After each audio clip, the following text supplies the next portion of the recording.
สองมีความหมายปองของใจเป็นหนึ่ง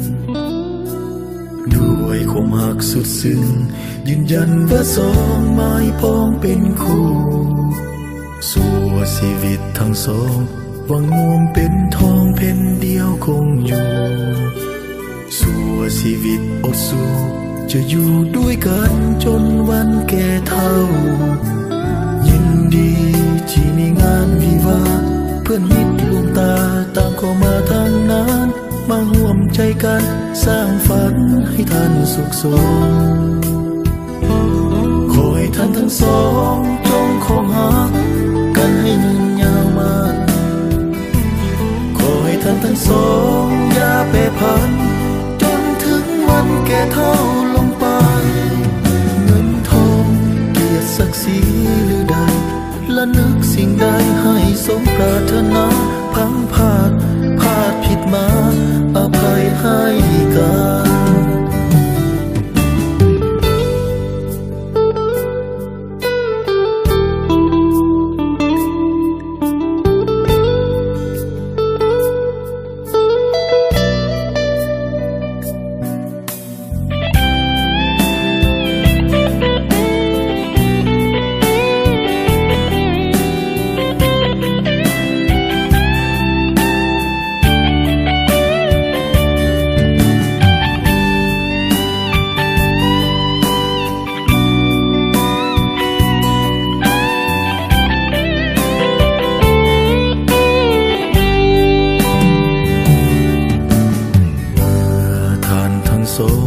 มีความหมายปองของใจเป็นหนึ่ง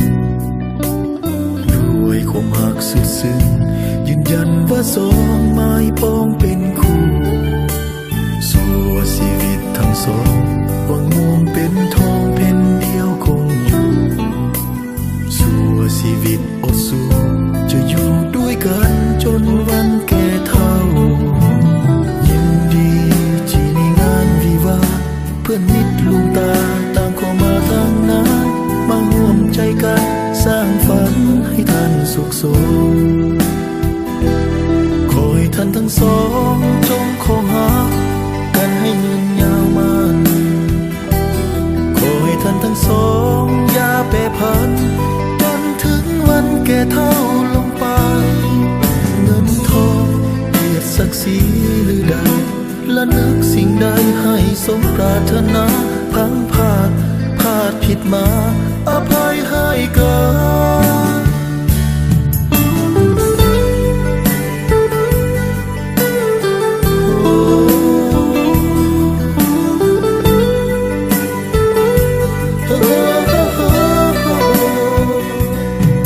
เงินทองเกียรติศักดิ์ศรีหรือใดและนึกสิ่งใดให้สมปรารถนาพังพลาดผิดมาอภัยให้กันขอให้ท่านทั้งสองจงคงหักกันให้ยืนยาวมันขอให้ท่านทั้งสองอย่าแปรผันจนถึงวันแก่เฒ่าลงไปเงินทองเกียรติศักดิ์ศรีหรือใดและนึกสิ่งใดให้สมปรารถนาพังพลาดผิดมาอภัยให้กัน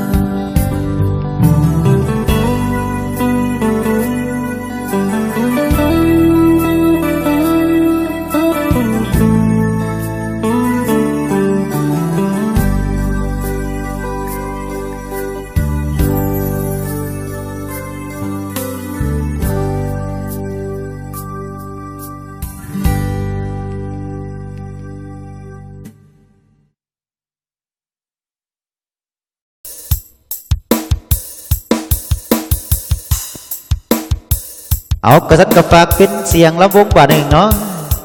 คนเสนอประแข่งขันในโต๊ะในตังเนาะจับจองเอาคู่ฟ้อนมาสร้างสรรค์บรรยากาศลำวงสามัคคีรอบที่30มาเนาะ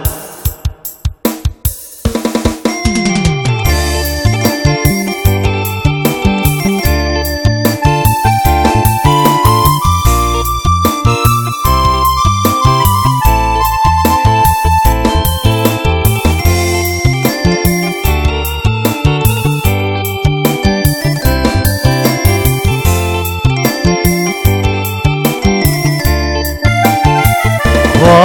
ษเด้อล่ะ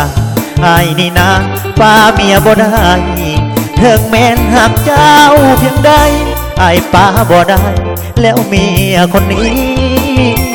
พาแรงพาง่ายเว้ากับอายมีแต่ความดีเจ็บปวดคอยนวดคอยย้อนว่าความดีอายลืมบ่ได้อายหักน้องล่าสุดปรารถนาคือหวังมาเทียบสองคนเจ้ายังเสียเมียเก่าบ่เรื่องเอาใจคันลาปล่อยดาก็พอสิว่าอายสิดีไปแต่นี่เราดีเหลือหลายพาแรงพางายเราเบิ่งลาวเจ้าได้ความสูงความสาวเพราะเจ้าอย่างน้อยมาเทียบกับเมียคอยเมื่อตอนอย่างน้อยนั้นห่างกันหลายถ้าจะพบกันเดือนและวันนั้นคงจะได้ถ้าจะให้ป้าเมียอายไอ้ป้าบ่ได้ขอโทษเด้อนางหากเจ้าอยู่ดอกแต่อาบอกให้นางหับหูจังใดอายกะสิอยู่สิขอสู่กับเมียแสนแพงหากเจ้าอยู่ดอกบ่ได้หวังหลอกดอกเด้อแก้มแดงสิให้ป้าเมียไปแต่งไอ้ป้าเมียแพงบ่ได้เด้อนา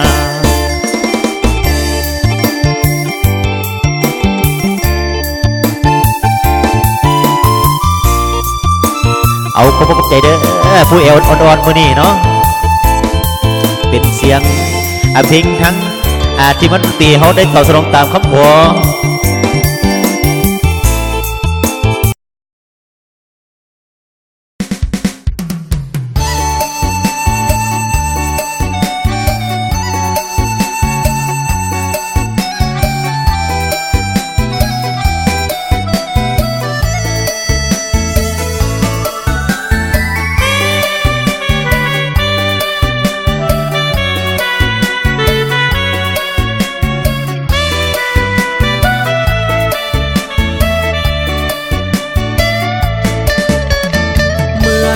ดังเป็นบุญและวา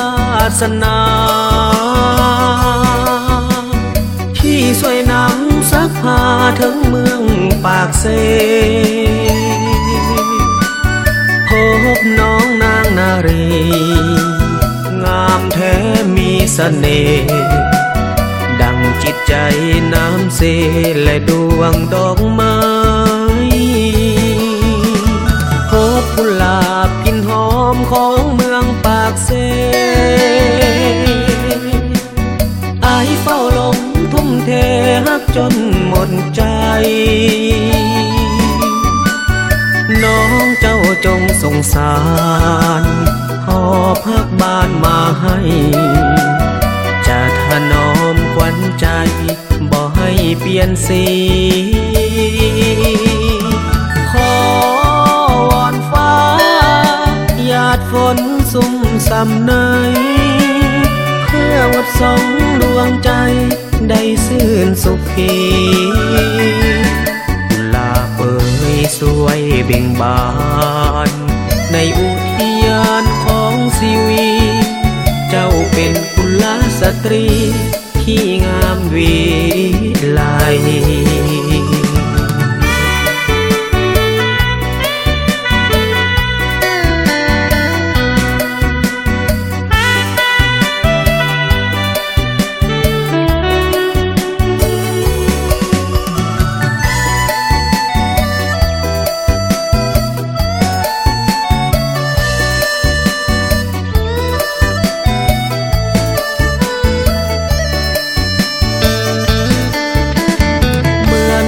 ดังเป็นบุญและวาสนาที่ช่วยนำซักพาถึงเมืองปากเซพบน้องนางนารีงามแท้มีเสน่ห์ดังจิตใจน้ำเสและดวงดอกไม้พบกุหลาบกลิ่นหอม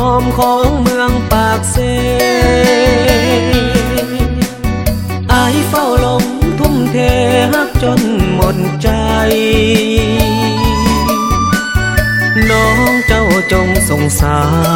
รหอบพักบ้านมาให้จะถนอมขวัญใจบ่ให้เปลี่ยนสีขอวอนฟ้าหยาดฝนสุ่มสำเนยเพื่อวัดสองดวงใจได้ซื่นสุขีกุหลาบเอ่ยสวยเบ่งบานในอุทยานของชีวิตเจ้าเป็นกุลสตรีที่งามวิไลขอวอนฟ้าหยาดฝนสุ่มสำเนยเพื่อวัดสองดวงใจได้ซื่นสุขีกุหลาบเอ่ยสวยเบ่งบานในอุทยานของชีวิตเจ้าเป็นกุลสตรีที่งามวิไล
ว่าฝากต้อนกันให้นะที่ขอมาทางหลังเวที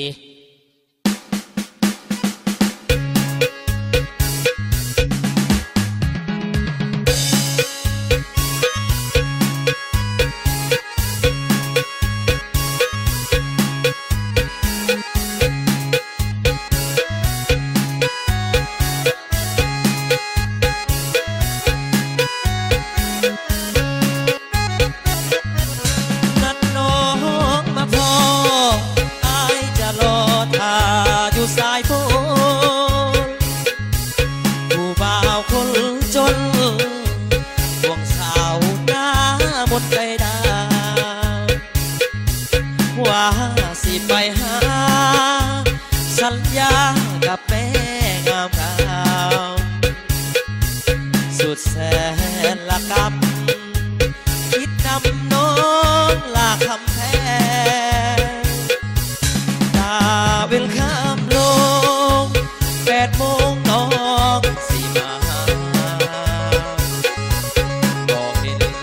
กันหน้าเหนื่อยล้าหัวใจอ่อนแอได้แต่เลี้ยวมองโอ้ยของมาสาวแก้มแดงเป็นอย่างน้องจึงมาแกล้งให้อายคอยเก้อคนดีมานั่งดื่มบีหัวใจอายเดลาเมื่อใดเดน้องจะมาอายถ้าอยู่เด้อคนดีเจ้าไปอยู่ใสจงลืมไล่บอกคิดปานีเป็นอายจนเงินคำบ่มีน้องจริงอีกทีปล่อยอายปล่อยนาสิ้นดีดงมาลำบากบ่มีความจริงหัวใจผู้หญิง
ศรัทธา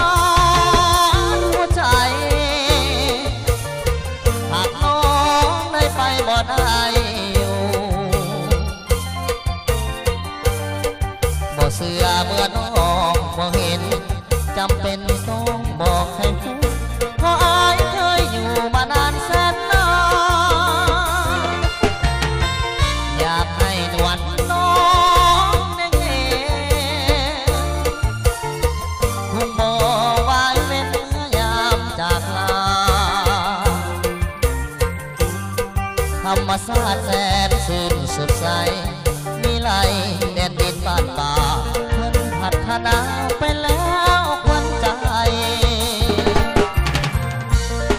น้ำเพิงเป็นแหล่งสำคัญ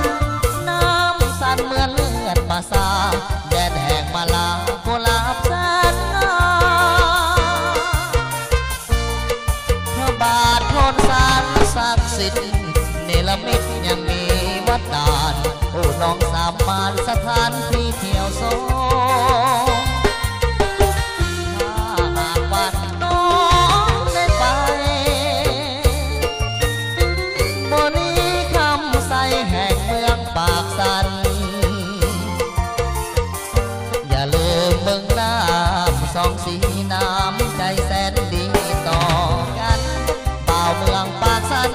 จะคอยวันน้องมาน้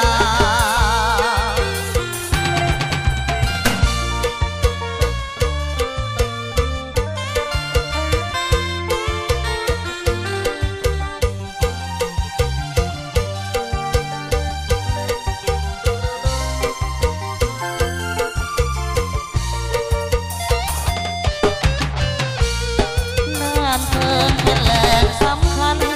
น้ำสั่นเหมือนเลือดมาซาแดดแห่งมาลากุหลาบแสนงามพระบาทโพนสันศักดิ์สิทธิ์เนรมิตยังมีวัดดานผู้น้องสามบานสถานที่เที่ยวโซอยากให้นวลน้องได้ไปบริคำใสแห่งเมืองปากสันอย่าลืมเบิ่งน้ำสองสีน้ำใจแสนดีต่อกันบ่าวเมืองปากสันจะคอยวันน้อง